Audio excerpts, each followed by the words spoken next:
नमस्कार साथियों, स्वागत है आपका एचआर करंट कॉर्नर में। दोस्तों, एचकेआरएन कर्मचारियों के लिए आज की खबर बहुत महत्वपूर्ण है, क्योंकि जॉब सिक्योरिटी के लिए दी गई 15 जून 2026 की यानी आज की डेट की जो समय सीमा थी वो अब पूरी हो चुकी है। लेकिन सबसे बड़ा सवाल ये है, हरियाणा सरकार के जो मुख्य सचिव का कार्यालय है उसके द्वारा जारी ऑफिशियल टाइमलाइन के अनुसार सभी जो भी पात्र कॉन्ट्रैक्चुअल कर्मचारी हैं, उनके जो डिपार्टमेंट के अध्यक्ष हैं, जितने भी एचओडी हैं, उनके द्वारा 15 जून 2026 तक सुरक्षा सेवा प्रस्ताव लेटर यानी offer letter of scrutiny service जारी करने का अंतिम दिन तय किया गया था।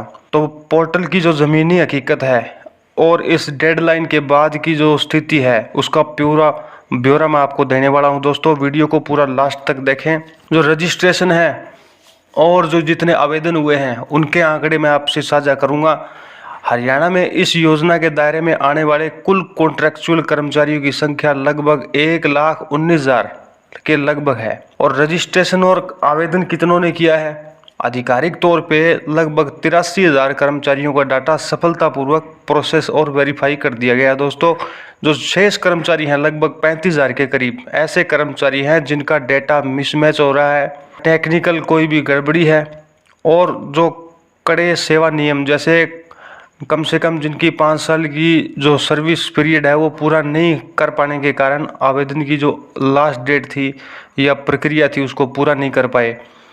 और सबसे बड़ी समस्या रही आपकी ओटीपी की और जो टेक्निकल रुकावट है। हज़ारों कर्मचारी ऐसे थे जिनका फैमिली आईडी में जो मोबाइल नंबर था वो बंद था, या जॉब सिक्योरिटी पोर्टल पर भारी ट्रैफिक होने के कारण सर्वर डाउन हो गया, जिससे सिक्योर ओटीपी लॉगिन क्या फेल हो रहा था बार बार। और दूसरा, फाइनेंस जो डिपार्टमेंट है उसके द्वारा सुपर न्यूमेररी जो पोस्टें हैं उनके बनाने और जो डीडीओ के द्वारा पोर्टल पे डेटा सबमिट करने में जो देरी हुई उसके कारण भी हज़ारों कर्मचारियों के पास वेरिफिकेशन का कोई ना तो मैसेज पहुंचा ना उनके पास ओटीपी आया। तो अलग अलग जो कैटेगरी के लोग हैं उनमें इस बात को लेके असंतोष फैला हुआ है। जिनका सर्विस पीरियड पूरा नहीं हुआ वो तो इससे नाराज़ है ही, यानी जिसका 5 साल से कम सर्विस पीरियड है वो तो सीधे तौर पे बाहर हैं, वे सबसे ज़्यादा इसका विरोध जता रहे हैं। दूसरा, जिनका डेटा मिसमैच हुआ,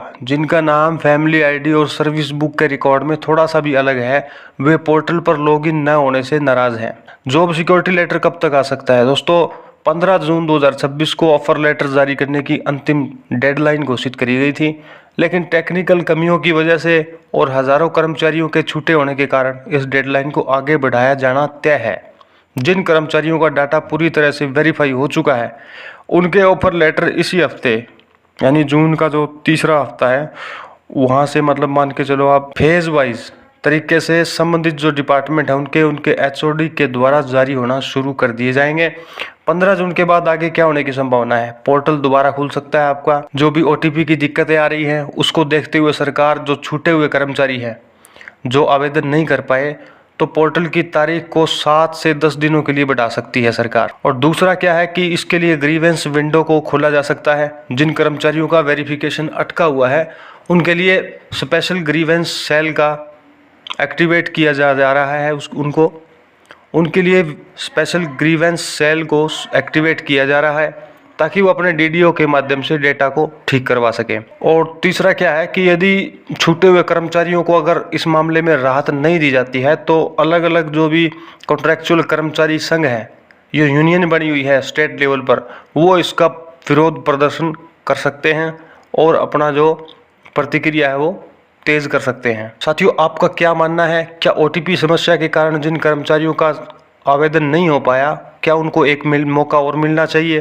कमेंट में अपनी राय ज़रूर बताएं। और ऐसी ही हरियाणा सरकारी नौकरी, एचकेआरएन, एचएसएससी, एचपीएससी और भर्ती अपडेट के लिए जुड़े रहिए एचआर करंट कॉर्नर के साथ। वीडियो दोस्तों अगर पसंद आए तो लाइक करें, शेयर करें और चैनल को सब्सक्राइब जरूर करें।